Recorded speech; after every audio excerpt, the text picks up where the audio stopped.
RDC TV. O Rio Grande se conecta aqui.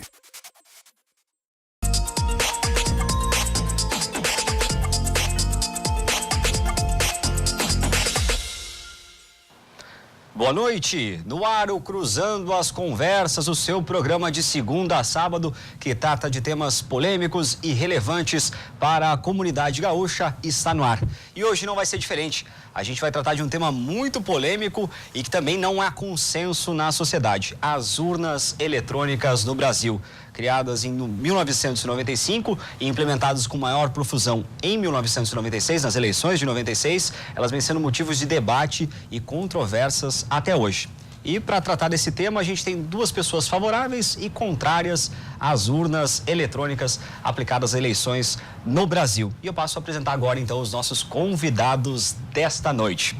Conosco aqui no estúdio, participa então deste programa o professor de Direito Eleitoral, Alexandre Basílio. Também participa conosco o chefe da Seção de Orientação e Suporte em TI do Tribunal Regional Eleitoral do Rio Grande do Sul, Luiz Fernando Schauren. Também participam do programa o economista e empresário Norton Dornelles.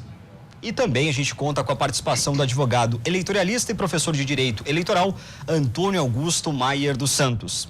A gente lembra também que a sua participação é muito importante através das nossas redes sociais. Você nos acompanha a partir do 524 da NET e também pelo Facebook e pelo YouTube. E você pode participar do nosso WhatsApp através do 99-815-9990. E você quer ver seu comentário, então, na tela da nossa televisão, você entra no Facebook/RDC TV Digital ou através do Twitter com a hashtag Cruzando as Conversas e emite a sua opinião, o seu comentário e, na medida do possível, ela vai aparecer na nossa tela. Não deixe de participar conosco, é um assunto extremamente palpitante e a gente começa a partir de agora a ouvir os nossos convidados desta noite.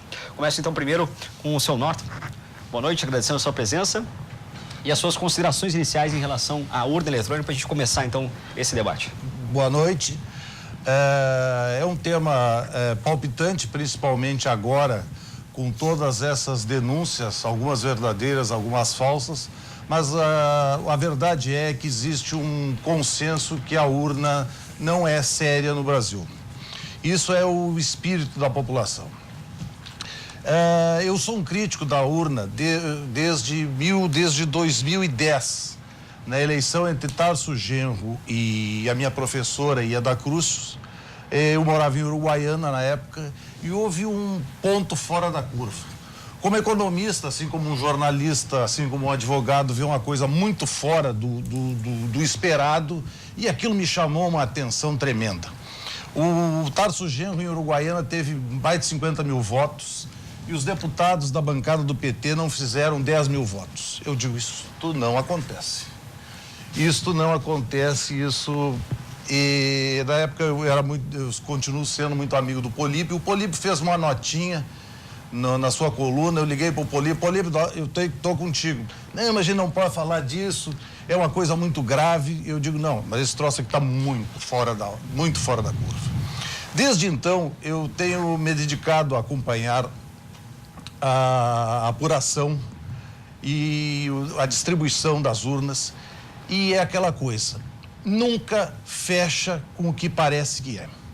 Porque não é nós, é vocês, o eleitor, que tem que ter confiança na urna. Qualquer eleição no mundo existe recontagem de votos. Qualquer eleição no mundo tem liberdade para o candidato falar.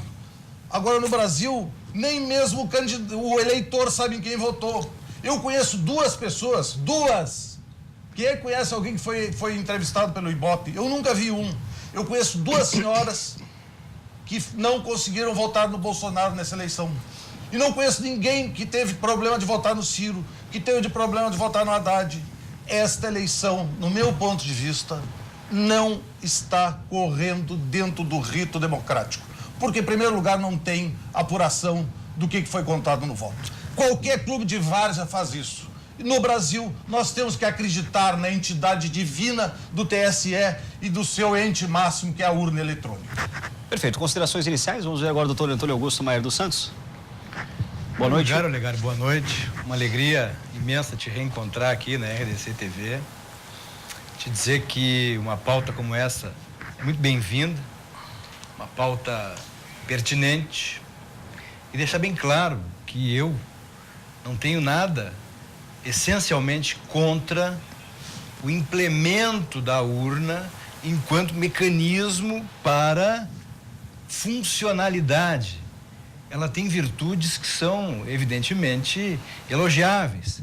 Ela aboliu um sem número de fraudes que havia na votação manual, ela totaliza votos com velocidade, ela é, sem dúvida nenhuma, um advento tecnológico.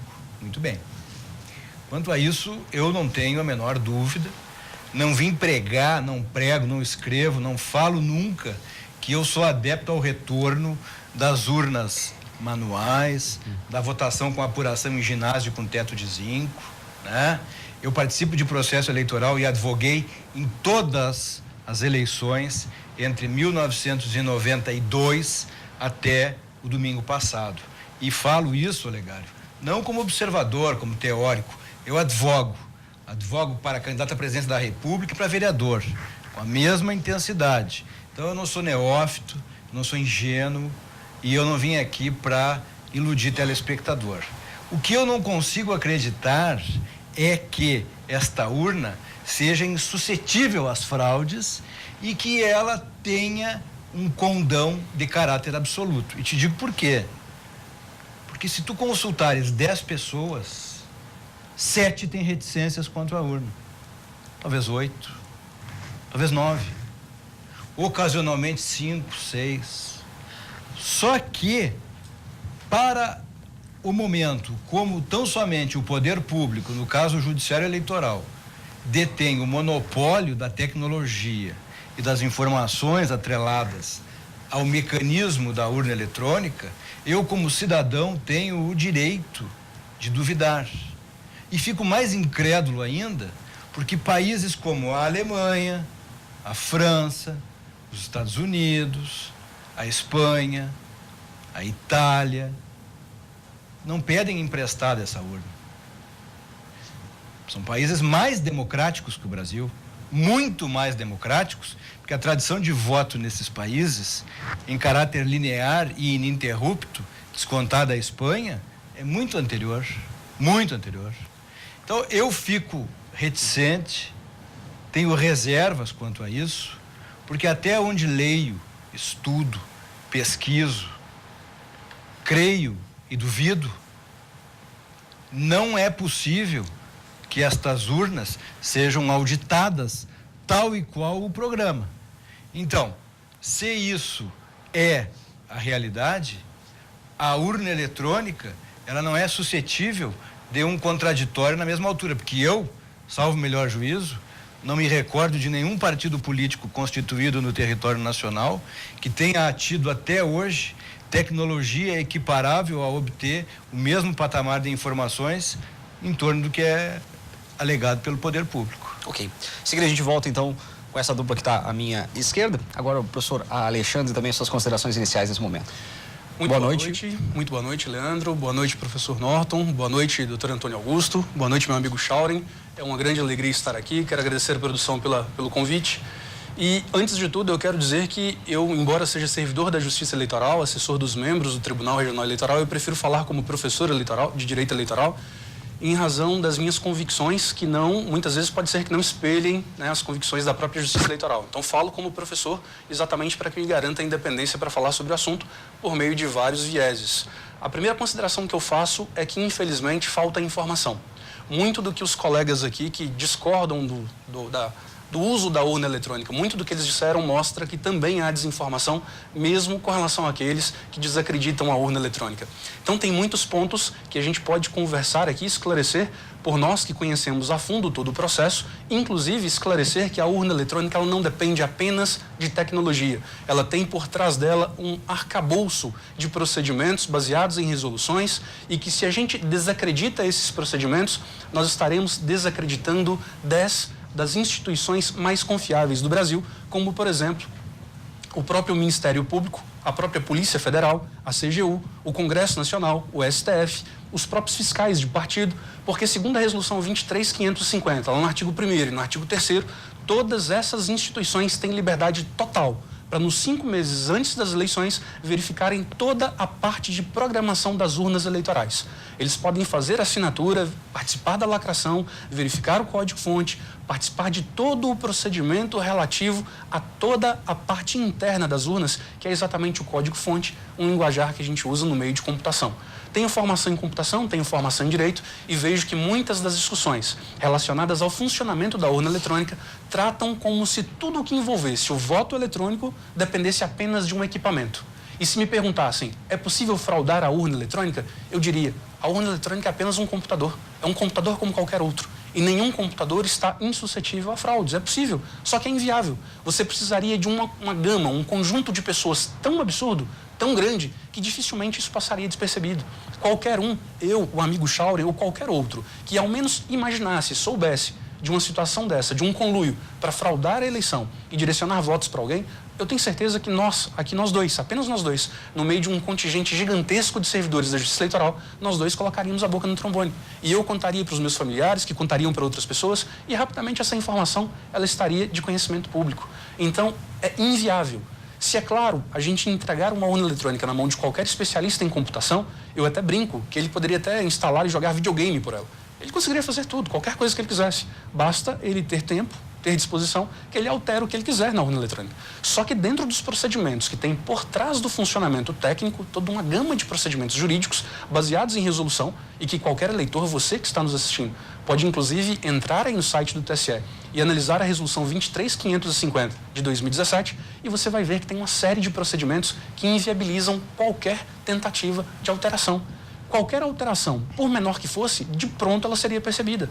E aí, ao longo do nosso debate, eu vou explicar todos esses procedimentos dentro das possibilidades, citando os artigos, citando tudo relacionado a essas etapas de segurança anteriores e fora da parte tecnológica em si, para que você tente, pelo menos, acreditar ou buscar informações para que não saia dizendo que, se as nossas urnas fossem boas, elas seriam utilizadas na Alemanha.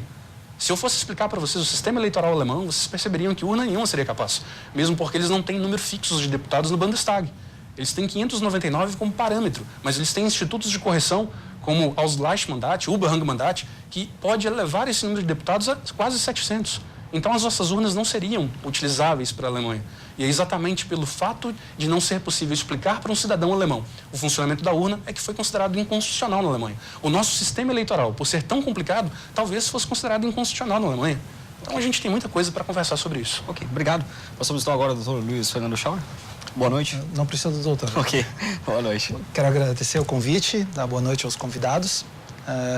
Quero dizer inicialmente também que, embora eu seja servidor da STI do Tribunal Regional Eleitoral há 22 anos, eu não estou falando em nome da instituição, dando apenas informações pessoais, convicções pessoais, baseado na minha experiência no tribunal, e acompanhei todo o desenvolvimento da urna eletrônica, toda a implantação do voto eletrônico no Rio Grande do Sul. Eu acho que a urna eletrônica é uma conquista da sociedade brasileira, uma conquista da democracia, à medida em que, através da urna eletrônica, a gente pode corrigir vários problemas relacionados a fraudes na apuração e totalização dos resultados, na época que existiam aquelas juntas apuradoras, que estavam espalhadas pelo país e não existia um controle suficiente desse processo eleitoral. Não tinha como os tribunais eleitorais e o TSE atuarem de forma que pudesse coibir todas as possibilidades da manipulação dos papéis. Tá? Questões como interpretação da vontade do eleitor, troca de papeizinhos, assinalar votos para outros candidatos em cédulas em branco, etc. Enfim, tinha uma infinidade de problemas aí. Então, eu acho que a urna eletrônica ela veio para somar. Não tivemos mais nenhum registro de fraude nesses 22 anos, tá? Comprovada, embora muita gente... uma minoria barulhenta, que eu entendo, que levanta algumas suspeitas, e eu entendo que tudo é baseado em desinformação. Eu acho que se a população brasileira, e aí é uma questão de como a gente coloca a esclarecer esses procedimentos e todas essas questões relacionadas à segurança para os eleitores, eu acredito que muito disso aí sumiria. Então, a gente tem, ao contrário do que se diz, as urnas elas são auditáveis, né? É prerrogativa dos partidos políticos fazerem essa auditoria e muitos problemas que ocorreram agora nessa eleição, por exemplo, a gente consegue, analisando logs das urnas, e aqui eu estou falando de elementos que estão à disposição dos partidos políticos, eles poderiam fazer isso também, tá? Acontece que talvez nem dentro dos partidos políticos eles tenham o conhecimento necessário de como funciona o processo. A gente vê que muita coisa é dita que não corresponde à realidade de como funcionam esses processos. Então, eu imagino que se, em vez de levantar suspeitas, assim, de maneira, cada vez que encontra algo que não compreende, em vez de levantar suspeita que isso só enfraquece o processo democrático, eu acho que os partidos políticos deveriam procurar o TSE e o TRE enquanto instituição e pedir esclarecimentos, e não simplesmente fazer denúncias de fraude como as pessoas têm usado as redes sociais, que eu acho que é numa tentativa de fazer campanha eleitoral, digamos assim. Ok. Gostaria de ouvir agora os senhores no seguinte sentido, com relação à reticência em relação ao uso da urna eletrônica ou sua aplicação, no sentido de que a desconfiança está na medida em que o eleitor pode ter o seu voto não computado ou na medida em que esse voto acaba sendo depois, de alguma maneira, adulterado uma vez passada, digamos assim, o processo da eleição e esses dados sendo computados efetivamente, assim. Pode ser. Bom, para quem está em casa poder entender, né, em que medida se daria, digamos assim, essa possibilidade de alteração. A primeira coisa que eu queria ressaltar é que eu não vim aqui para ouvir que eu sou desinformado. Eu vou anotar essa. Se fosse mal educado, eu não vou aceitar isso. Eu não sou desinformado. Em primeiro lugar. Em segundo lugar, a questão relacionada ao funcionamento da urna eletrônica, ela pode ter 1 milhão de artigos por via de resolução, porque resolução é texto de lei, é papel. Isso pode ser perfeitamente declarado inconstitucional. Em terceiro lugar, que lá na Alemanha, quando eles declararam que a urna era inaplicável, eles o fizeram porque o alemão duvidava da eficiência da urna. E, por quarto, se esta dita urna eletrônica fosse tão funcional e tão insuspeita, não haveria necessidade desse programa. Portanto, onde há ruído, há dúvida. O fato da urna ser inteiramente disciplinada por resoluções que substituem muitas vezes o Congresso Nacional, porque 7 pessoas de toga invocam direito material e processual para deliberar sobre muitas coisas que não são competências administrativas, e sim do processo legislativo, não invalida os meus argumentos. Eu respeito tudo que eu ouço, desde que com educação. E, sob uma perspectiva de ciência, os partidos políticos não conseguem uma sistemática e têm as dúvidas, porque o próprio TSE é hermético, não obstante realizar aquelas audiências públicas, que são louváveis, são admiráveis, são presididas por pessoas corretas, que são os ministros. Todavia, a todo pleito emergem as dúvidas. A todo pleito há um conjunto de pessoas céticas e pessoas que duvidam dessa urna eletrônica.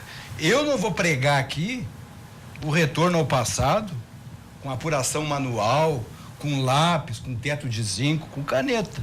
Agora, no momento que houver segurança jurídica e os ruídos de comunicação cessarem por conta de uma plenitude nesse cenário, aí eu penso que a matéria ficou pacificada. Porque eu não ouço nenhum tipo de ruído de comunicação com relação, por exemplo, à biometria de banco, máquinas de banco, tecnologia de banco. E tem fraudes.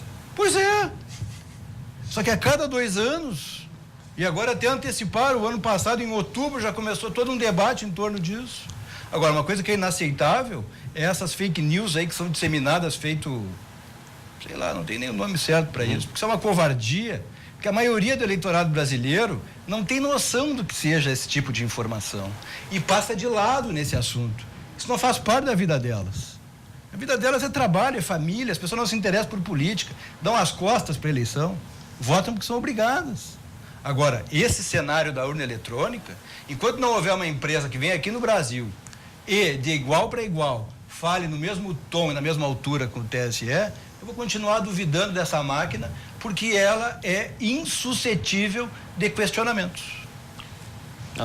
Faço tuas minhas palavras com essa questão, com esse abafamento que está acontecendo na sociedade por parte da nomenclatura brasileira. Essa semana nós vimos a dona Raquel Dodge ameaçar eleitores. O seu Raul Jungmann, que eu acho que porque é comunista velho, pensa que é o chefe da Stasi, porque está de chefe da Segurança Nacional, só pode ser. Comunista da idade dele, acha que está na Alemanha Oriental chefiando a Stasi. Ameaçando os eleitores brasileiros. Mas que é isso? Prevaricando, porque não está investigando o que foi denunciado numa delegacia de polícia. Então o eleitor não pode mais numa delegacia de polícia. E me desculpe, vocês estão fazendo parte dessa nomenclatura aqui, tentando abafar uma discussão que é brasileira. Não existe.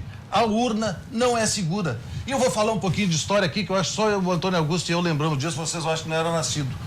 O caso Proconsult, a maior fraude eleitoral que já existiu nesse país. Vocês leram em livros. Nós vimos isso. A Globo tentou fraudar a eleição do Dr. Leonel Brizola na volta da democracia no Brasil. Eles não fizeram isso fraudando urnas eletrônicas. Eles fizeram isso no somatório, que é muito mais fácil de fazer. Quem é dos 4 aqui que não teve, dos 5 aqui que não teve um vírus no seu computador? Duvido. Hoje? Não.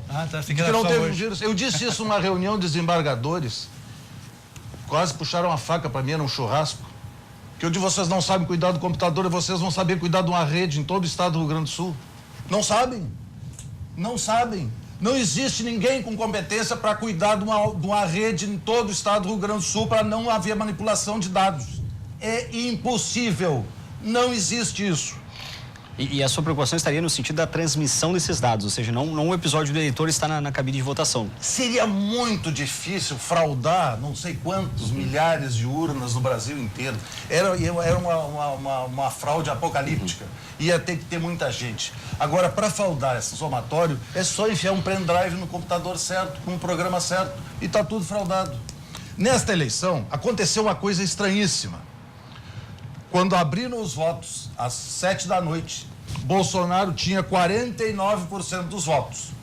O Brasil tinha 50% das urnas apuradas na sua média e existiam 2 regiões fora do esquadro. A região sul, que tinha 85%, e a região sudeste, que tinha 10% dos votos. Ora, nas duas, na região sudeste, o Bolsonaro fez 59% dos votos e cada vez que abria uma urna caía a votação do Bolsonaro. Mas que estatística é essa? Eu posso não entender de legislação eleitoral, de protocolos, agora de estatística eu entendo. E isso aí não acontece. Não existe o maior colégio eleitoral do Brasil, que foi o que faltava 90%, diminuir a contagem de votos, quando o resto era estável e só o Nordeste que ele tinha vantagem. Então, para mim, a fraude aconteceu naquele somatório dali para frente. E foi uma questão de somatório. A minha opinião. Eu não tenho como provar. Ninguém tem como provar. Porque a urna é absolutamente fechada. Ninguém sabe o que acontece lá dentro daquelas 4 paredes. É secreto. Nenhum chefe de partido não tem fiscalização. Tu falava do tempo do voto fraudado ali na mesa, mas o cara fraudava com a caneta, ou dizia, quem tá fraudando? Era esculhambação, saia a tapa. Eu peguei essa aí. Eu fui fiscal do finado PL. Então acontecia isso. Mas ali era a sociedade democrática e um cuidando do rabo do outro. A gente está chegando no final do primeiro bloco, também quero ouvir os nossos 2 colegas aqui à minha direita, também para poder trazer também argumentos e essa avaliação, ou seja, se seria possível, em que momento isso poderia se dar, se há essa possibilidade. Bom, em primeiro lugar, eu quero dizer que todos os meus argumentos, eles se situam no campo das ideias. Eu não estou aqui de forma alguma para ofender pessoas. Talvez se eu disse de forma muito contundente, se houve algum mal entendido, eu peço desculpas aos 2 debatedores, aos quais eu respeito em demasia. Mas eu continuo dizendo que toda a situação com relação à crítica às urnas eleitorais, e eu vou reafirmar esse argumento, ela se baseia em desinformação. E aí eu vou dar mais um exemplo. Quando o Dr. Norton diz que, por exemplo, as urnas são extremamente fechadas e que basta enfiar um pendrive no servidor que totaliza as urnas, ele talvez não saiba que todo o programa que faz essa contagem, ele é verificado por 10 entidades, inclusive a própria OAB, a CGU, a Polícia Federal, o Ministério Público, os fiscais de partido, que assinam este programa dizendo que se o programa está escrito para somar 1 mais 1, este mesmo programa que está conferido, assinado, guardado aquele CD em um cofre, este mesmo programa pode ser auditado logo em seguida das eleições, 5 dias antes das eleições e também após a totalização. Com toda essa verificação, para ter certeza de que o mesmo programa que estava antes de preparar as urnas é o programa que está nas urnas e o programa que está na totalização, basta que essas entidades enviem os seus técnicos, os seus especialistas em computação e verifiquem se o programa que foi criado aqui, na fase de lacração de sistemas de oficialização, é o mesmo programa que está totalizando do lado de cá. É a mesma coisa de a gente aqui fazer um debate, eu emitir um resultado, estar com o resultado na mão e aí envio para alguém calcular, para alguém somar. Quando alguém soma, eu vou lá e verifico se ele está somando exatamente o que está na minha mão. É exatamente o que acontece com as urnas.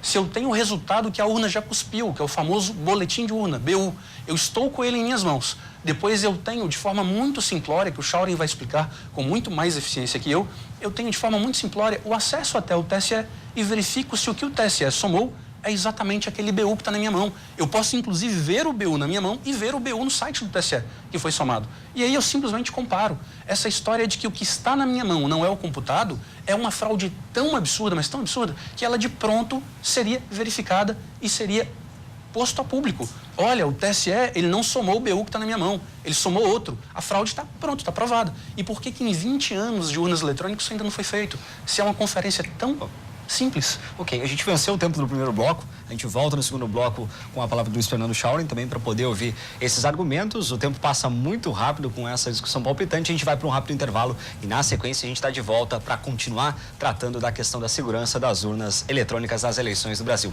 A gente já volta.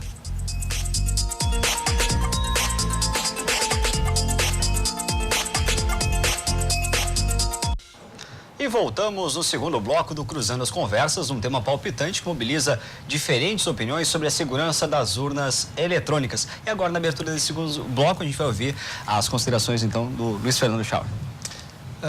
Eu gostaria de colocar alguns pontos aqui com relação a essa questão de, sei lá, um suposto hacker ou alguém poder alterar o resultado. Vamos dizer que alguém dentro do TSE tivesse acesso suficiente para poder alterar o resultado durante a transmissão ou totalização dos resultados. Isso é uma alegação que não é factível, na verdade, porque, como o Basílio bem colocou, a urna, no encerramento da votação, ela emite um boletim de urna, que é um documento público, tá? Que é afixado na porta da sessão, para que qualquer eleitor possa conferir esse documento. Tá? Ele é distribuído para o presidente de mesa, leva uma cópia para casa, algumas cópias vão para os cartórios e outras cópias são distribuídas para os fiscais dos partidos. Tá? Esse documento, ele contém a relação da votação de cada candidato naquela sessão eleitoral. Tá? Para facilitar a conferência do eleitor, de não ter que anotar ou tirar foto desse documento, tá? Ele tem um QR Code, que é um código de barras bidimensional, digamos assim, que por meio de um aplicativo para smartphone, tu pode capturar esse QR Code para trazer o conteúdo, os dados inteiros desse boletim de urna dentro do celular de qualquer pessoa que tenha acesso.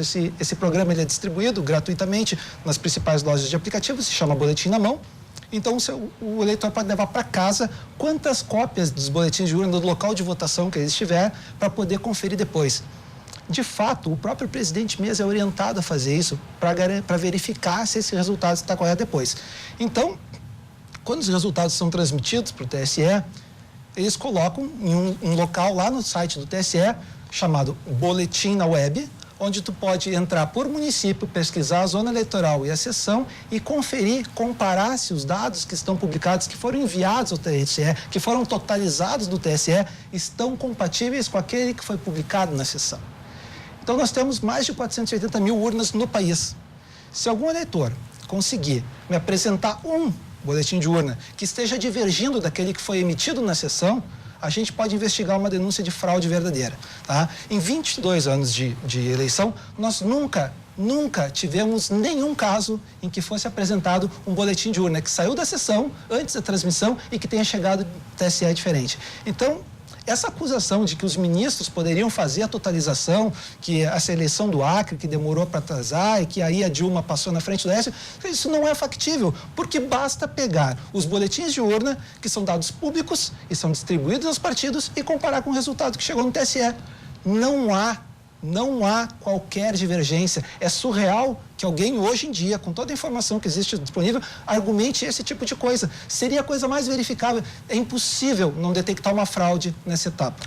Ao longo do debate, os senhores têm trazido a questão do envolvimento, né, do engajamento dos partidos políticos, e nessa questão da participação dos partidos antes da eleição, no sentido de verificar a confiabilidade das urnas, enfim. E a gente vê a manifestação, muitas vezes, dos agentes políticos pós-eleições contestando enfim, os resultados das urnas, né?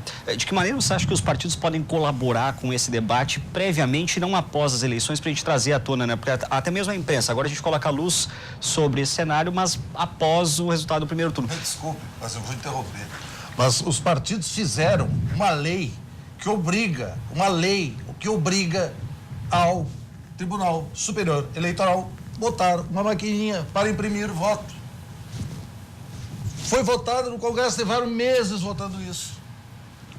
O Temer vetou. Voltou para o Congresso. O Congresso aprovou por quase unanimidade. Quase unanimidade, leitor. O que aconteceu? A dona Raquel Dodge, que, aliás, se vocês têm algum familiar em Brasília, não deixa essa senhora usar laque, porque as que estão usando laque lá parece que está afetando as ideias. Porque não pode ser.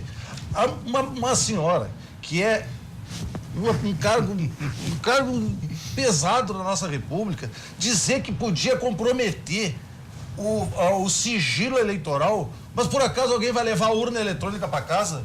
Alguém vai imprimir o voto, vai botar no bolso para mostrar que eu votei no Bolsonaro? Não existe isso. O voto ia para um saquinho de urna daqueles antigos, só para evitar essa discussão aqui. O Congresso fez isso durante meses, votou de novo e vem dizer, porque eu acho que nós estamos falando aqui de dois países, eu acho que daqui para lá eles estão falando do outro. Foi nesse país, não foi no país ideal deles ali, que um juiz foi afastado porque queria fazer auditoria nas urnas. Ou não, aquilo é fake news. Não foi nesse país que o chefe da Stasi, da polícia política, está ameaçando o eleitor, que foi na delegacia prestar queixa, que não conseguiu votar. Eu conheço duas senhoras idosas, mais de 60 anos, pessoas conhecidas nas suas cidades, que não conseguiram votar no Bolsonaro. Então, é isso que aconteceu, isso é história. Isso é história, aconteceu agora. Nós estamos denunciando a eleição agora.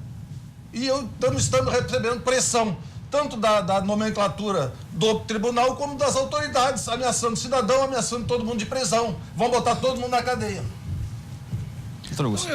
Tem um questionamento também acerca disso, que o Congresso Nacional veio ao longo de muito tempo debatendo essa questão, passou pela Câmara dos Deputados, retornou ao Senado, novamente devolvido à Câmara. Várias comissões da Câmara se debruçaram em torno disso, Norton, debatendo isso com seriedade, com profundidade. Chegaram a alguns denominadores comuns. Dirigentes de partidos políticos no âmbito nacional participaram dessas audiências. Retornou ao Senado, que aprovou por quase unanimidade, 3 votos divergentes. Exato. Lei.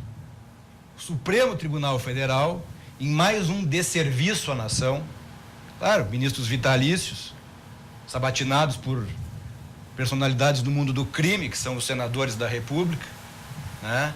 Então, o Senado Federal, a Câmara dos Deputados, tiveram essa autonomia de poderes, trombeteada pela Constituição Federal, pisoteada, porque o Supremo Tribunal Federal, desrespeitando o trabalho do Congresso Nacional, tornou inaplicável parte do dispositivo. E uma coisa que eu não consigo entender, por que o temor reverencial da impressão do comprovante do voto? Isso aqui, segundo a Carta Magna diz, é uma república federativa, inspirada no regime do Estado democrático de direito. Talvez esse juiz que tenha sido afastado, talvez ele esteja questionando essa decisão do Supremo Tribunal Federal. Então, eu não consigo entender, sinceramente, como é que o Supremo Tribunal Federal aniquila o processo legislativo brasileiro por uma decisão que torna inaplicável parte de uma lei que buscava apenas e tão somente incluir informação. A inclusão da informação, ela tem que ser abundante. Eu vou insistir sempre nisso, enquanto não houver uma auditoria independente e certificada. nesse tal software. Enquanto não houver essa certificação, a urna é duvidosa, porque, do contrário, não haveria toda essa celeuma, toda essa polêmica a cada 2 anos. Então, o TSE fracassa na missão de explicar 1 mais 1, 2. Não convence. Essa questão da impressão, então, para os senhores também daria mais tranquilidade, então, né, nessa discussão ou nessa dúvida que paira, por vezes, ao final do pleito? Quer te falar, Bruno? Eu acho muito interessante essa questão, porque nossa primeira eleição no Brasil foi lá em janeiro de 1532, no município de São Vicente, em São Paulo. E quando nós tivemos essa primeira eleição, ali já começaram todos os nossos problemas eleitorais. Nós passamos por 464 anos de eleições feitas da mesma forma, seja por meio de papéis enfiados em bolinhas de cera, os famosos pelouros, seja em contagem de várias formas, onde houve tudo que é variedade de fraude possível. A partir de 1996, a gente começa com um sistema de contagem de votos eletrônicos. E desde então, nos próximos 20 anos, a gente não tem nenhuma fraude comprovada. Se a gente insere um componente humano nas urnas eletrônicas para contagem de voto impresso, a gente simplesmente volta ao período anterior a 1996. Porque o que garante que depois de um processo eletrônico todo feito, auditável, confirmável, e a gente passar para o componente humano, que é a contagem daqueles papéis, quem garante que nessa contagem a gente não volte a ter os mesmos problemas de fraude que tivemos por 464 anos? Será que vale a pena colocar esse componente humano de volta? Será que não vale a pena, e eu convido o eleitor, o nosso telespectador à reflexão, será que não vale a pena primeiro a gente esgotar todos os procedimentos de verificação que a gente tem? Eu quero, por exemplo, chamar o eleitor, convidá-lo a conhecer mais uma vez a resolução e faça o seguinte, atenda ao meu pedido, vá até o artigo 51 da resolução 23.550 e veja a previsão legal de um procedimento chamado votação paralela. É um procedimento onde nós sorteamos pelo menos seis urnas de todo o estado no dia anterior às eleições, ou seja, se elas já estavam manipuladas, não tem como desfazer, então a gente vai pegar essas urnas, vai levar para um ambiente filmado, onde você, eleitor, pelo artigo 51, tem direito de participar de todo o processo e verificar se aquilo que é digitado, sem haver qualquer tipo de sigilo, está digitado na sua frente, se aquilo é o que vai sair no resultado final. Por que a gente não utiliza todos os procedimentos de verificação antes de criar um novo obstáculo, um novo procedimento com componente humano? Essa é a minha reflexão. Chauri? Eu entendo que o voto impresso, ele traz uma falsa sensação de segurança para o eleitor. Ele é, evidentemente, um elemento de transparência para o eleitor, só que ele introduz uma série de problemas que já foram eliminados anteriormente. Tá? Algumas pessoas acham que a solução para todos os problemas da urna eletrônica é o voto impresso. Então, eu quero deixar aqui para reflexão a seguinte situação. O voto impresso, ele foi feita uma lei, tá, pelo Congresso Nacional. O TSE, em determinado momento, começou a trabalhar forte para a implantação desse voto impresso, apesar dos prazos exíguos, tanto é que foram feitas licitações, audiências públicas para a implantação do voto impresso, e as pessoas achavam que o voto impresso era a solução, que a partir do voto impresso não teria como ter fraude na urna. Até o momento que descobriram quem foi a empresa que ganhou a licitação para a fabricação das impressoras, a tal da Smartmatic, para desespero dos teóricos da conspiração da fraude nas urnas. Tá? Então, quer dizer, é estranho, porque aí eles tentaram impugnar a licitação. É estranho que a urna eletrônica em determinado momento seja a solução para todos os problemas, desde que não seja uma empresa dita venezuelana, embora a empresa tenha CNPJ no Brasil, que fabrica essa urna. Ora, qual é o problema disso?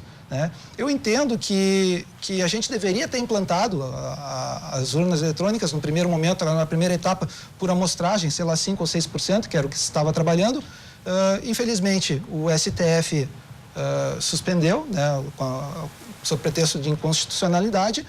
Nós já estávamos trabalhando nesse sentido e eu acho que seria bom para poder materializar, porque a gente fala dos problemas da contagem dos votos impressos, todos os problemas que acarretam e que trazem de volta aquelas questões da contagem dos votos, manipulação do papel, traria tudo de volta para materializar esse problema, porque, no entanto, quando a gente fala essas coisas, nesse momento, quando a gente fala dos problemas, parece que a gente está inventando teorias. A gente já teve projeto de voto impresso, projeto piloto no Rio Grande do Sul, nas cidades de Esteio, Sapucaí e São Leopoldo, em 2002, e a quantidade de problemas mecânicos que ocorreram com esses equipamentos foram absurdas, porque é evidente que um componente eletromecânico apresenta muito mais falha do que um componente eletrônico. né? Nós tivemos problemas de terminar contagem de votos no outro dia, tá? E foi a primeira vez na história da Justiça Eleitoral que nós sofremos um ataque de negação de serviço à urna eletrônica, porque alguns vereadores que perderam a eleição em 2000 nesses municípios, fizeram uma campanha intensa nessas cidades para orientar os eleitores a votarem errado, para colocar a urna com voto impresso sob suspeita, para passar a votação para manual, porque teoricamente para eles era mais seguro.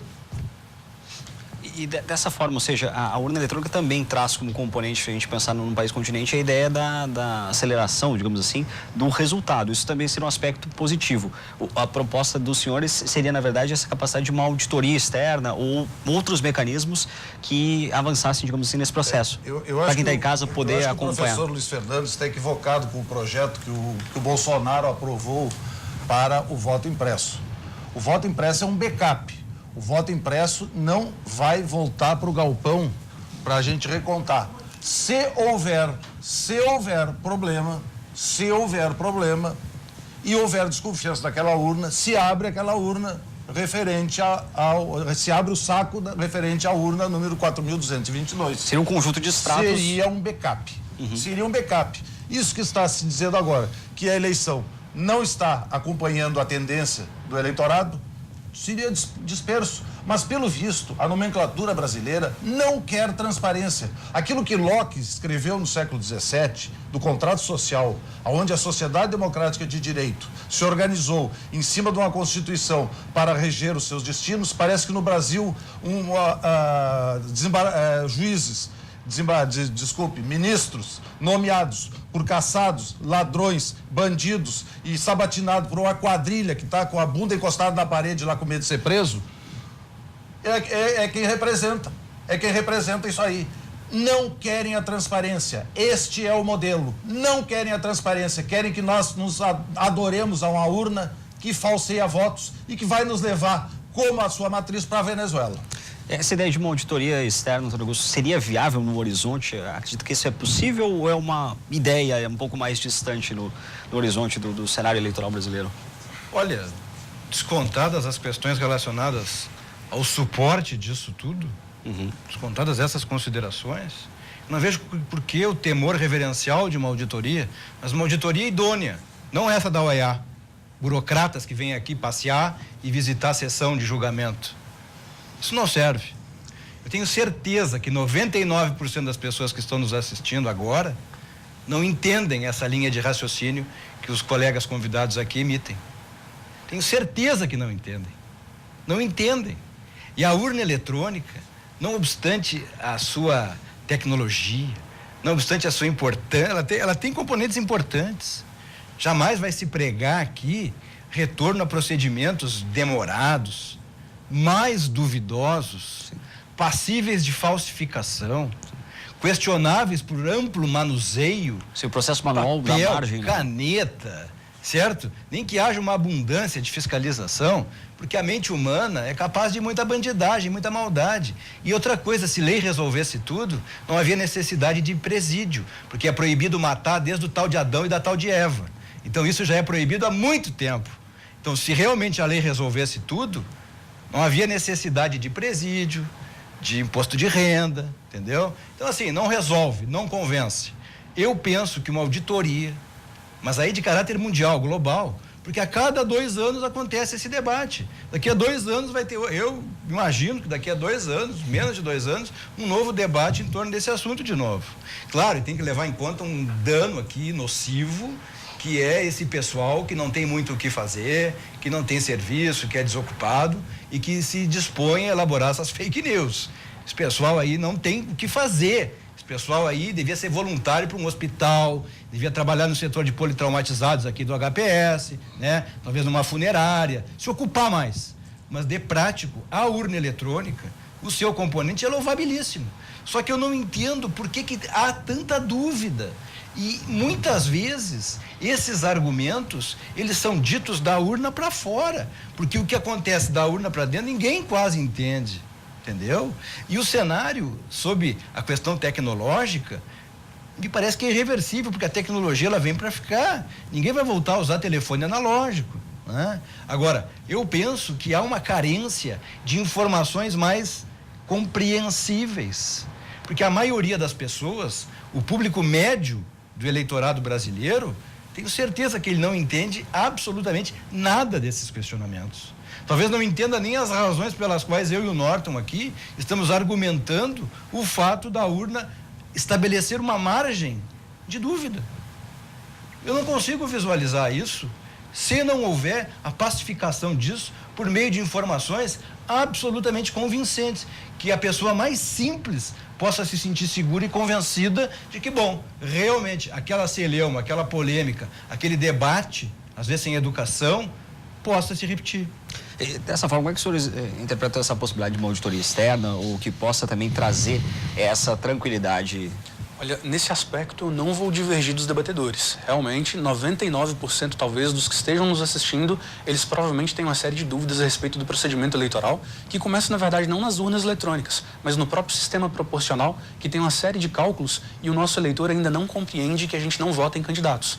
Pelo menos para o sistema proporcional, nós votamos em partidos, porque esse é o desenho criado desde 1932, na verdade em 1913, pelo decreto 153 de Borges de Medeiros, aqui no Rio Grande do Sul, já era assim utilizado. Então falta realmente informação a respeito do sistema proporcional, também a respeito do próprio funcionamento das urnas. Mas o que eu lamento muito é que, embora haja a previsão legal para que o eleitor, ele procure a justiça eleitoral e exija participar de todo o procedimento, infelizmente, ninguém participa. Nós convidamos para todos os eventos de audiências públicas, para a preparação das urnas eletrônicas, enviamos ofícios a todos os fiscais de partido, enviamos ofícios à OAB, ao Ministério Público, a todas as pessoas que tenham interesse de participar e, via de regra, eu tenho inclusive imagens, fotos dos procedimentos que eu já fiz, via de regra não comparece absolutamente ninguém. Ninguém mesmo? Ninguém. A história, ela é feita de vitoriosos e de derrotados. E, infelizmente, na grande maioria das vezes, só reclamam dos procedimentos das urnas aqueles que foram derrotados. Quando alguém diz, por exemplo, que não conseguiu votar em um candidato, ou tentou e não conseguiu, eu digo o seguinte: pelo menos 8.000 pessoas no estado do Rio Grande do Sul tentaram votar em candidatos a deputado federal que só eram candidatos pelo Sudeste, São Paulo, Rio de Janeiro. Então, eles desconhecem a tal ponto o sistema que acreditam que, se há um candidato a deputado federal do Rio de Janeiro, eu posso votar nele a partir do Rio Grande do Sul. Essas são informações disponíveis na Justiça Eleitoral. A gente tem como demonstrar esses erros do eleitor por meio de um registro digital do voto, sem quebrar o sigilo do voto. Essas informações são transparentes e disponíveis pela própria Justiça Eleitoral. Então, mais uma vez, a gente, infelizmente, eu tenho que falar mais uma vez de resolução, porque é ela que dá o suporte ao eleitor que tenha interesse em conhecer todos os procedimentos, e por meio da resolução você pode cobrar da Justiça Eleitoral: eu quero participar, eu quero ver a urna funcionando, eu quero ver a preparação das urnas, eu quero participar de perto para que eu tenha certeza de que vocês não estão contando votos para o candidato adversário, aquele que me representa. Só que o grande problema é que é muito mais fácil eu ser um manifestante de sofá. Eu sentar em casa, fazer o que o doutor Antônio Augusto acabou de falar, essas pessoas que fazem essa desinformação, que fazem esse desserviço à nossa cidadania. Então eu vou fazer, olha, simplesmente eu acho que porque meu candidato não está vencendo, só pode, né, por lógica, por heurística, a gente faz um atalho mental, já que todo mundo fala mal das urnas, meu candidato está perdendo, logo só pode ser fraude. E esse atalho mental em tempos de pós-verdade e de fake news é o que mais tem acontecido, e isso é lamentável. Então, por isso eu falo mais uma vez da legislação: você tem o direito de acompanhar o processo, você só não acompanha se você não quiser. Legal, eu queria acrescentar o que o professor disse, uma coisa recente. O grau de desinteresse dos partidos políticos é tão eloquente, o grau de leniência, não creio nem... O grau de desinteresse, de omissão é tão grande que um partido político por representação nacional teve o desplante de ingressar com pedido no Supremo Tribunal Federal para validar voto de eleitor que não compareceu em cartório eleitoral. Isso é muito grave. Um partido político que usufrui de fundo partidário para fazer pregação do sistema democrático, porque essa é uma obrigação lá da Lei 9.096. O partido político tem a obrigação de defender o regime. Então, na 10ª hora, eles ingressaram em juízo lá no Supremo Tribunal Federal, ocupando tempo de ministro, pauta de ministro, luz, copo de cafezinho, para discutir o direito de eleitores desinformados, por omissão do próprio partido político, que não teve a iniciativa de colaborar com a Justiça Eleitoral e disseminar o limite das datas para a biometria, e tomaram uma goleada que deveria ser algo para muita reflexão, mas não se fala mais nisso. Então, o grau de desinformação é geral. As pessoas não têm participação na vida política do país. As pessoas não têm envolvimento. E essa questão da omissão é muito grave. É muito grave porque resulta em situações, eu diria, patéticas como esta. Um partido político registrado, que avoca uma história de 70 anos, vai ao plenário do Supremo Tribunal Federal defender algo contra a lei, ou seja, validar votos de pessoas que não estão inscritas. Só um pouquinho. Complicado. Ou a democracia é para valer, ou ela é pela metade.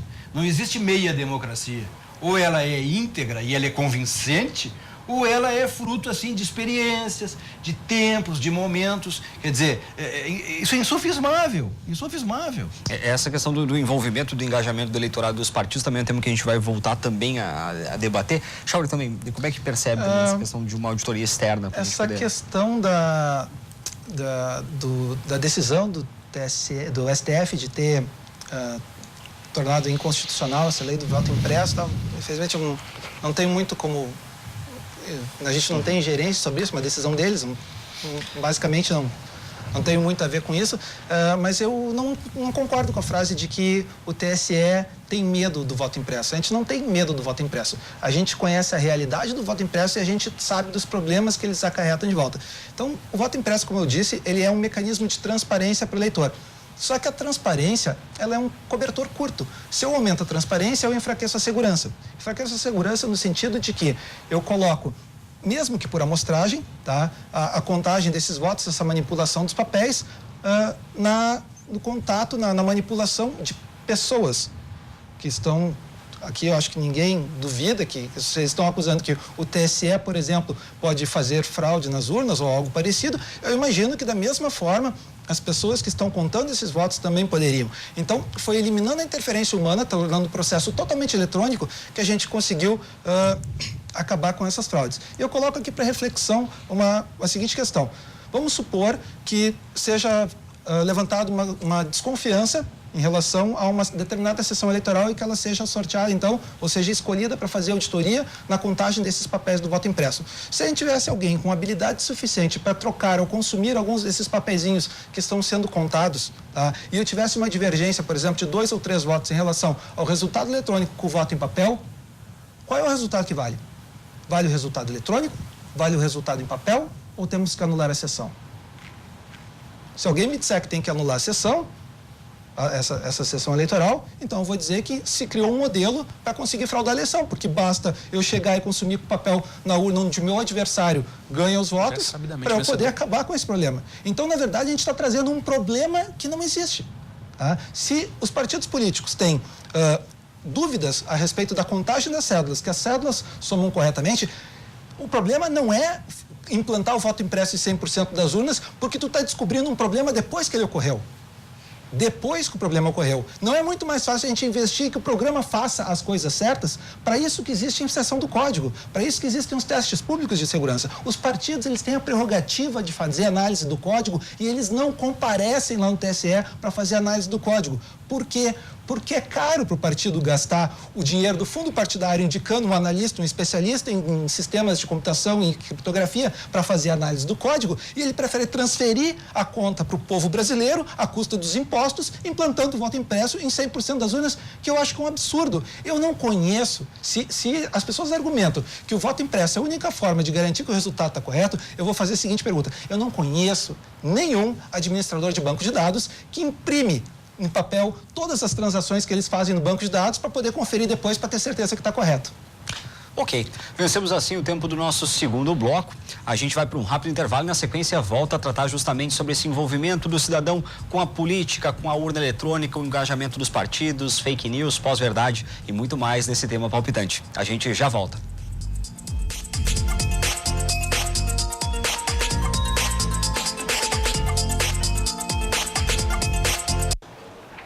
Voltamos com o terceiro bloco do Cruzando as Conversas desta noite, tratando sobre a segurança das urnas eletrônicas, e no finalzinho do segundo bloco a gente tratava do tema envolvendo a participação dos eleitores, do cidadão nesse processo eleitoral.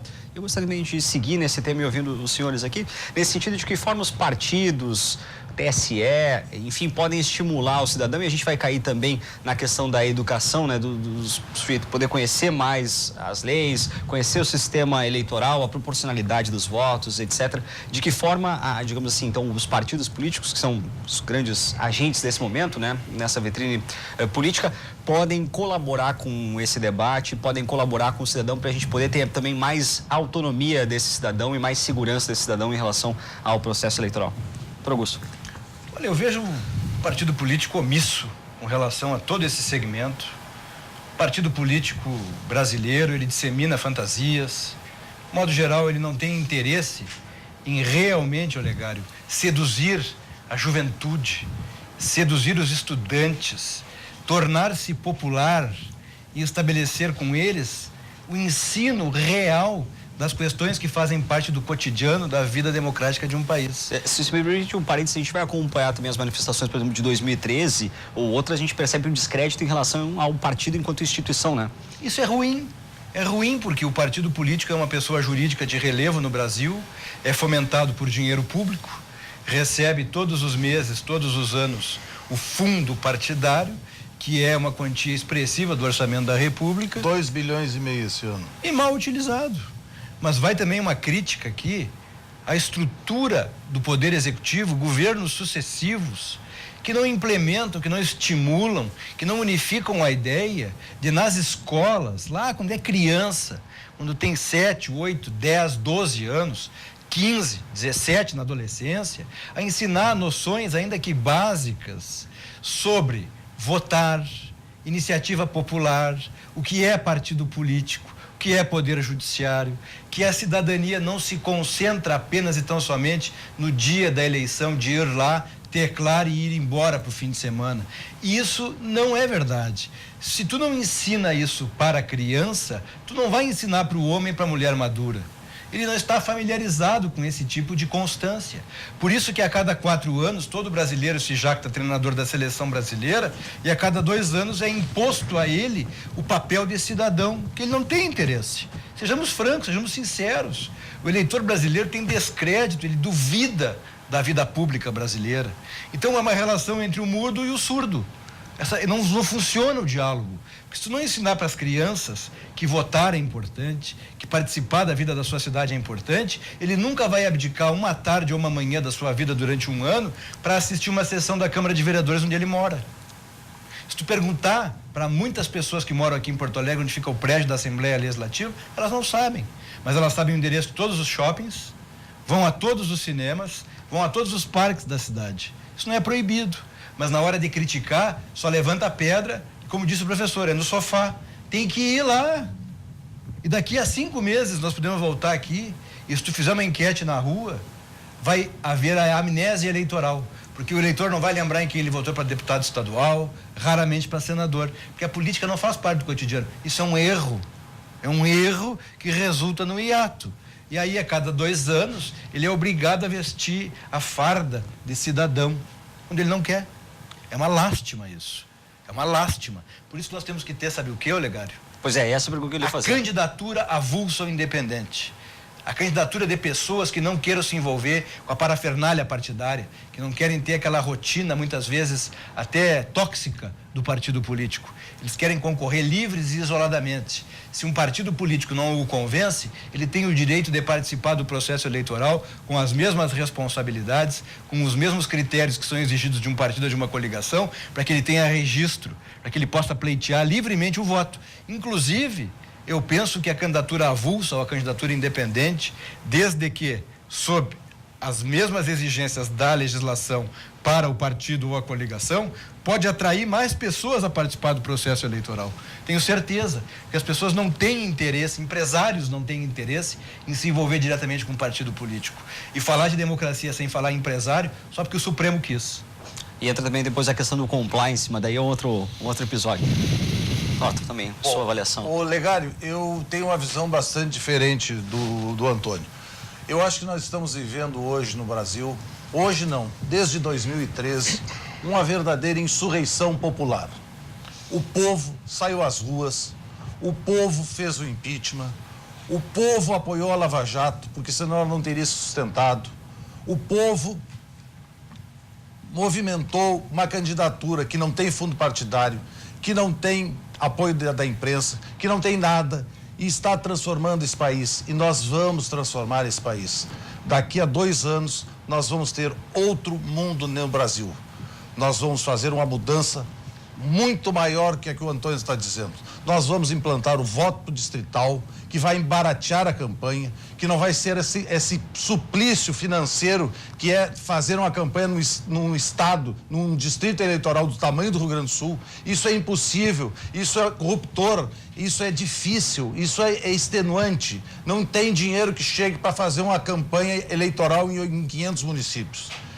Nós vamos implantar o parlamentarismo para que tu, eleitor, tenha o rabo do teu deputado preso. Porque a qualquer momento pode ter eleição. E quando aqui se citou que na Europa tem muito mais experiência democrática, é porque lá é parlamentarismo. E está sempre balançando ali o Congresso. Qualquer bobagem, cai todo mundo lá e eleição de novo. E nada como um político no dia da eleição, eles ficam maravilhosos. O teu prefeito asfalta a rua, o teu deputado é que nem Copa do Mundo, aparece lá de 4 em 4 anos para pedir teu voto. Isso vai ter a qualquer momento. E, se Deus quiser, nós abandonaremos esse modelo arcaico de República do Brasil, República Imperial do Brasil, e voltaremos a uma monarquia. Nós temos 2 famílias imperiais no Brasil, nem a Inglaterra tem isso. Nós temos 2 famílias. E separar Estado, governo e administração pública. Aqui nós temos 2 senhores da administração pública. A administração pública no Brasil é tida como incompetente, como corrupta, porque ninguém conhece a administração pública. Nós temos quadros maravilhosos em Brasília, por incrível que pareça. Nós temos quadros fabulosos dentro da administração pública. Gente competente, gente estudada, que não pode ser manipulada por políticos. A administração pública tem que ser ligada ao Estado, não ao governo. Quando o governo muda, não pode mudar o presidente do Correio para roubarem até o fundo de pensão dos funcionários, como aconteceu agora no governo passado, tanto como está lá preso em Curitiba. Então, eu espero que essa revolução que começou em 2013 e que teve o seu ponto máximo na greve dos caminhoneiros, que não foi uma greve, foi uma revolta fiscal no melhor estilo do Tea Party. Nós tivemos no Brasil uma revolução que não acontecia no mundo desde 1776. E na nossa Revolução Brasileira não está rolando sangue. Nós vamos transformar esse país, mesmo com essas urnas fraudulentas, mesmo com a má vontade dos burocratas da nomenclatura de Brasília, nós vamos levar tudo por diante e vamos revolucionar esse país para o bem. O povo vai voltar a ter o direito de ter um governo para ele e que emane dele. Se o Norton não me cobrar autorais, não sei se ele vai me cobrar autorais, mas eu gostaria de aderir à manifestação dele, eu concordo integralmente. Só a questão da monarquia, talvez tivesse que aprofundar algo mais, gostaria de debater esse assunto, mas eu concordo plenamente com ele, o parlamentarismo, o voto distrital sem emenda parlamentar, isso é atribuição do executivo, né, prostituindo o poder legislativo, que tu vai salvar o executivo.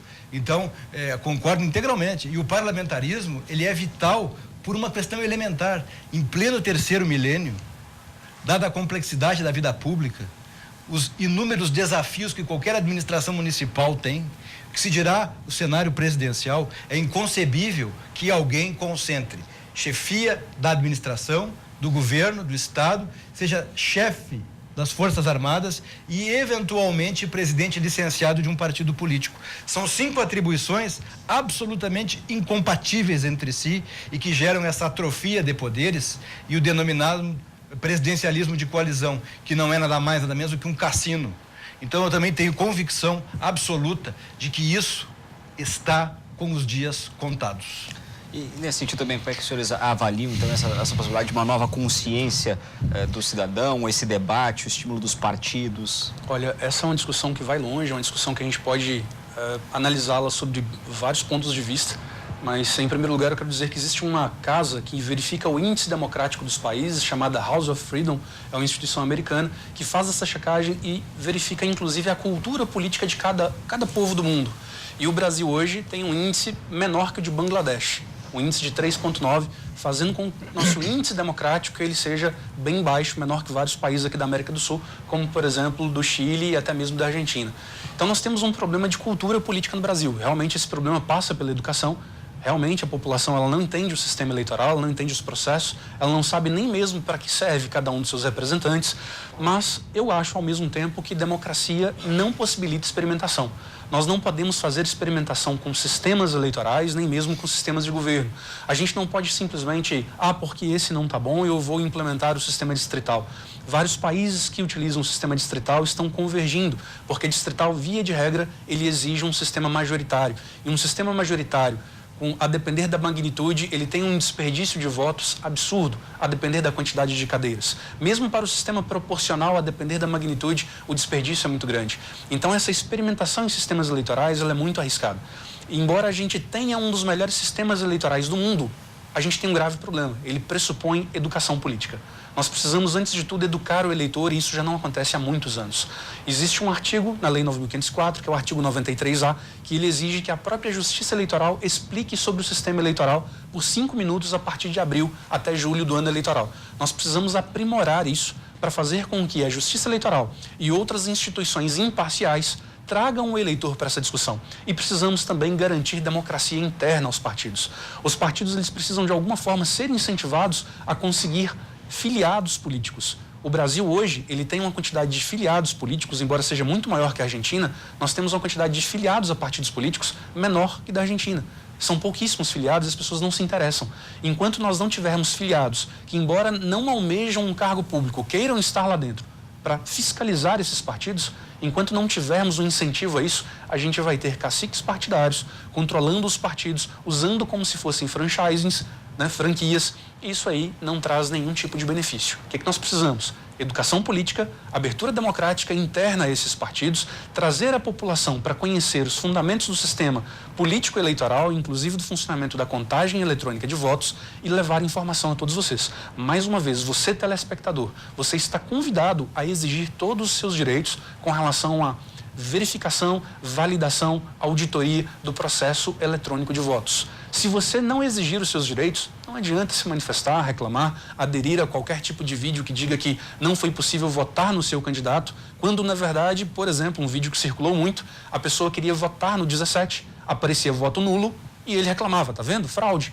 Só que ele estava votando no 17 para governador. E não tem nenhum candidato a 17 para governador. O candidato a 17 era para presidente. Então é claro que ia para ser nulo. Mas desinformação. Pelo vídeo você vê claramente que o voto estava sendo feito para governador. E a gente não pode, de forma alguma, incentivar que só vale o resultado da eleição que nos beneficia, que nos agrada. Se o meu candidato venceu, então não vou impugnar, não vou reclamar do resultado. Mas se o meu candidato perdeu, fraude nas urnas. A gente não pode incentivar esse tipo de comportamento. Primeiro, a gente tem que trazer as pessoas para trabalhar na fiscalização, entender o processo, verificar em qual etapa do processo pode ter havido a fraude e verificar quais são os meios de comprová-la.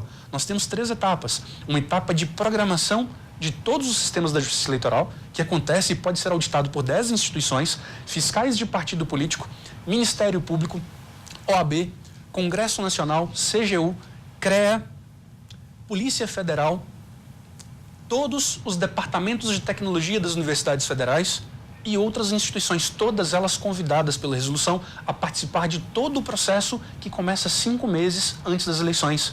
Exijam, você, eleitor, exija que uma dessas instituições vá, te represente e entregue as informações. Vamos explorar tudo que a legislação nos garante, usar todos os recursos de auditoria, de verificação, conhecer o processo, para aí sim, depois que conhecermos os processos e tivermos a certeza de que está havendo alguma fraude, algum desvio de voto, aí sim, eu me comprometo a estar à frente de uma revolução para derrubar o sistema, depois que todos trabalharem para a fiscalização dele. Agora, enquanto não entendermos o sistema e ficarmos só no ouvir dizer que alguém não conseguiu votar, ou que houve tal coisa, ou que a urna não é confiável, esse ouvir dizer, isso não convence ninguém. Então vamos fazer tudo que a legislação permite e aí sim, se alguma coisa for descoberta, eu me comprometo a estar à frente para simplesmente tornar em desuso qualquer tipo de sistema eletrônico se for comprovada a fraude. Mas a gente precisa comprová-la.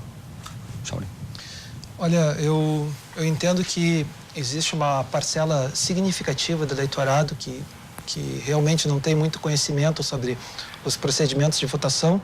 A gente percebe por números, por dados estatísticos que a gente tem lá, analisando os logs e registro digital do voto das urnas eletrônicas, que os eleitores eles não sabem, por exemplo, a ordem dos cargos. Então, acontecem casos como esse que o Basílio citou, em que os eleitores estavam tentando votar para presidente, sendo que está escrito na tela da urna que o voto é para governador. Só para ter uma ideia, nós tivemos mais de 115 mil votos desse número para governador, em que o eleitor estava achando que estava votando para presidente. Então, é uma pena. Outras questões de que não aparece a foto do candidato também é um erro de procedimento básico, porque o eleitor, em muitos casos, ele é orientado a votar errado. É aquela velha história, digita o número e confirma. O que acontece? O eleitor ele chega na urna, digita o número, confirma e fica esperando aparecer a foto do candidato. Não vai aparecer a foto do candidato. O procedimento correto de votação é digitar o número do candidato, aguardar aparecer a foto do candidato, conferir se é esse mesmo e só então pressionar confirma. Então, a gente tem números, a gente tem dados estatísticos representando isso. Aí tu associa esse tipo de problema com algumas campanhas de desinformação e que, na verdade, é um desserviço à sociedade de ficar alimentando essa questão de fraude das urnas eletrônicas. Chega na véspera da campanha, da eleição, alguns coordenadores de campanha ficam orientando os eleitores a ir para a sessão com câmera e filmar e denunciar qualquer irregularidade que possa acontecer. Então, acontecem esses casos. Com que intuito? Um eleitor entra dentro da sessão pedindo para alguém filmar ele, antes dele começar a votação, para poder dizer assim, olha aqui, deu fraude na urna. Cara, isso não faz o menor sentido. Os eleitores eles foram condicionados a ir para a sessão para tentar encontrar a fraude. Aí tu pega um erro de procedimento do eleitor e a gente vê essa avalanche de denúncias de fraude na urna, que pela primeira vez na história a gente vê um negócio desse. E aí eu arrisco dizer que foi a propaganda de boca de urna mais bem feita da história. Porque é sempre, praticamente todas, assim, a grande maioria do mesmo partido. Se tu não pode fazer campanha no dia, e aí tu tem essa campanha massiva nas mídias, sempre aparecendo os mesmos casos, o que acontece na cabeça do eleitor? Isso que a gente viu nesse final de semana. A gente gostaria também de tratar de fake news, de pós-verdade e outros temas, mas a gente está chegando sobre a hora do nosso bloco final. A gente tem em torno de 2 minutinhos para cada um dos nossos convidados fazer suas considerações finais e fazer uma grande avaliação. E também acho que é importante deixar consignado a importância também do eleitor ir às urnas, do eleitor participar desse processo agora no final de outubro também, dentro dessa temática da segurança das urnas eletrônicas, mas enfim, do processo eleitoral como um todo. E a gente começa então com as considerações finais. Doutor Antônio Augusto. Olha, Olegário, primeiro agradecer mais essa oportunidade aqui na RDC TV, um debate em torno de um assunto polêmico, um assunto, meu modo de ver, intenso, né? Relativamente ao que aconteceu domingo, importante destacar, na linha do que o Norton ponderou, gostaria de surfar na onda dele aqui, e acrescentar que o eleitor brasileiro, em que pese ele não ter formação política, em que pese ele não ser estimulado a participar mais frequentemente da vida política do Brasil, realmente, de alguns anos para cá, ele tem ido às ruas e tem feito aquilo que ele pode, que é se manifestar, descontados aqueles arruaceiros, né, que, via de regra, desorganizam, né? A minoria, aquela velha minoria, mas a maioria tem sido muito ordeira, muito efetiva, e no domingo tirou o foro de muita gente. E sem foro é Moro. Sem foro é Sérgio Moro.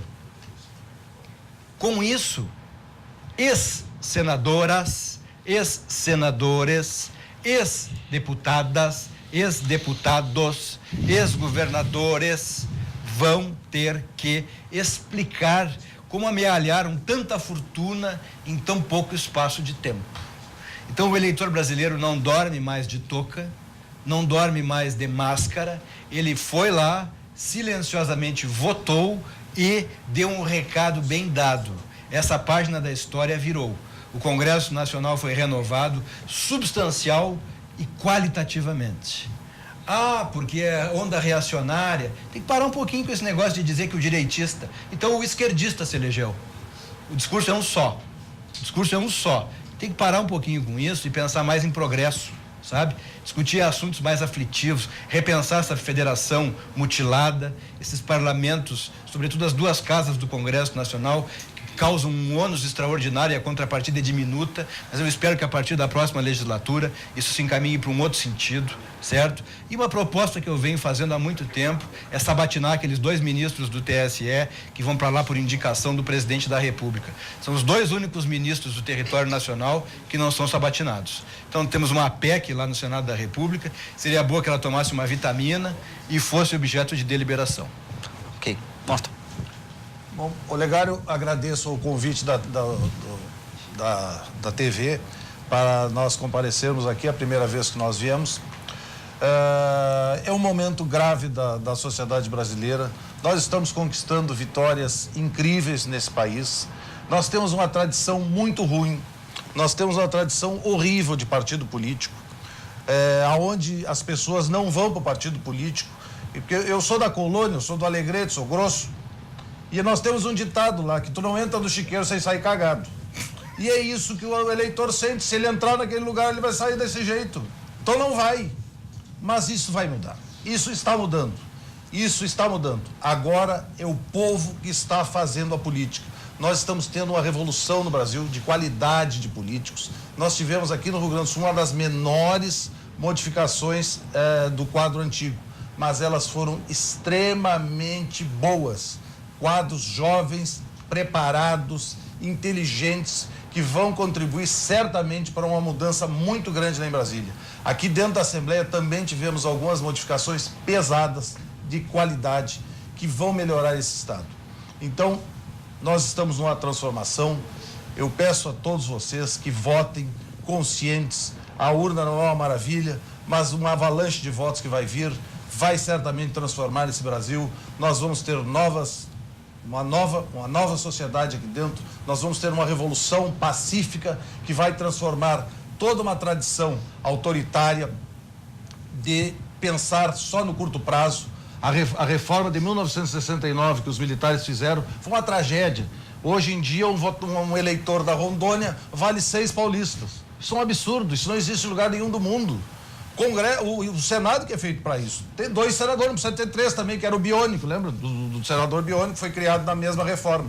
Então, esse tipo... Reforma política não se faz pensando na nossa geração, nem na geração dos nossos filhos, mas na dos nossos netos em diante. É uma coisa para longo prazo. O modelo atual foi feito por uma pessoa que eu admiro muito, por Assis Brasil. Ele lançou isso no Congresso do Partido Republicano Liberal em 1901. Esqueci o nome do livro do Assis Brasil. Ele estava no Uruguai na época. Não, ele estava no Brasil. Quando ele escreveu a proposta. Quando ele escreveu o livro. Isso é o nosso sistema, um sistema horroroso. Um sistema de voto nominal proporcional. Quer dizer, não é nada. Só existe aqui no Brasil uma jabuticaba brasileira. Mais uma das jabuticabas. Então, nós temos que mudar esse sistema. Esse sistema é caro, esse sistema é ineficiente, esse sistema leva ao que tu falaste, do esquecimento. Daqui a 60 dias ninguém mais lembra o deputado que votou. Então, agradeço a todos e tenham uma ótima eleição. Ok. Chauri. Eu quero agradecer imensamente o convite aqui para a gente poder colocar o nosso lado da história, digamos assim. Eu gostaria de convidar o eleitor que tem dúvidas a respeito da urna eletrônica com relação à segurança ou questões de fraude. Quero convidar esse eleitor que eles compareçam aos cartórios eleitorais durante o período de instalação dos sistemas agora para o segundo turno. Existem procedimentos de auditoria, já que os partidos políticos não comparecem no cartório para fazer esses procedimentos, eles têm a prerrogativa de fazer isso. Eu gostaria de convidar os eleitores a comparecer ao cartório para poder, além de acompanhar os procedimentos de carga das urnas, poderem tirar as suas dúvidas, tá?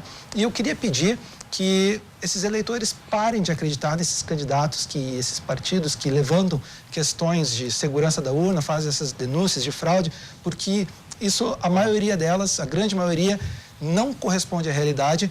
Basta chegar no cartório, porque eles vão esclarecer, tá? E eu considero isso um desserviço à democracia no momento que fica se levantando, porque o mesmo candidato que acusa a urna de ter fraude é o candidato que se elege por ela. Eu estou vendo uma grande incoerência nessa eleição, sendo que o partido que mais acusou a urna de fraude é o que teve a maior votação. Então, me parece, no mínimo, estranho esse tipo de argumentação. Gostaria que o eleitor comparecesse no cartório para poder tirar suas dúvidas e eu me coloco à disposição também aí para eventuais esclarecimentos. Obrigado. Alexandre, eu quero agradecer muito o convite. Eu acho que espaços como esse são essenciais para que a gente possa esclarecer o eleitor com relação a todo o funcionamento da nossa democracia, mas eu quero ir além. Eu quero tornar você, nosso telespectador, um investigador de fake news. Eu quero convidá-lo a conhecer um pouquinho do processo. E aí eu vou dar uma dica básica a respeito do funcionamento. Se você verificar nas redes sociais a respeito das fake news sobre o dia das eleições do primeiro turno, você vai verificar que vários vídeos foram feitos de pessoas dizendo que no final da eleição ele simplesmente digitava o número do candidato e não aparecia a tecla confirma e a urna já aparecia gravando. E aí disseram que o voto tinha sido anulado, que não tinha sido computado. Eu quero que você assista a esses vídeos, tente descobrir qual é a sessão eleitoral e qual é a cidade correspondente e quero que você vá até o site da Justiça Eleitoral e procure pelo boletim de urna que lá vai estar a respeito daquela urna do vídeo. É muito fácil de fazer essa pesquisa. Quando você visualizar o boletim de urna, eu quero que você verifique quantos votos nulos tinha naquele BU, naquele boletim de urna. E você vai verificar que aquele candidato que diz que os votos dele estavam sendo anulados, na maioria dessas urnas, ele foi o campeão. Então, ou seja, é muito fácil verificar que são fake news. Eu só quero te pedir que não compartilhe desinformação, não faça esse AOE para que consiga ter vários likes nas suas postagens. Isso é um desserviço à democracia. Então, faça o serviço à democracia. Se você quer ganhar likes, compartilhamentos, quer ter uma atuação, quer ser um informador, leve informação confiável. E se você tem dúvida, nos procure nas redes sociais. Eu sou um apaixonado pela Justiça Eleitoral. Eu sou servidor público concursado, não tenho nenhum problema com qualquer político, não tenho nenhuma vinculação e faço questão de esclarecer qualquer coisa no sentido de funcionamento de urnas. Nos procure nas redes sociais e nos questione e eu faço questão de responder. Ok. Agradeço mais uma vez aos nossos 4 convidados desta noite pelo debate, pela complexidade do tema abordado. O Cruzando as Conversas fica por aqui. Agradeço você aí de casa também pela companhia e pela audiência. Até a próxima. Uma boa noite. Tchau.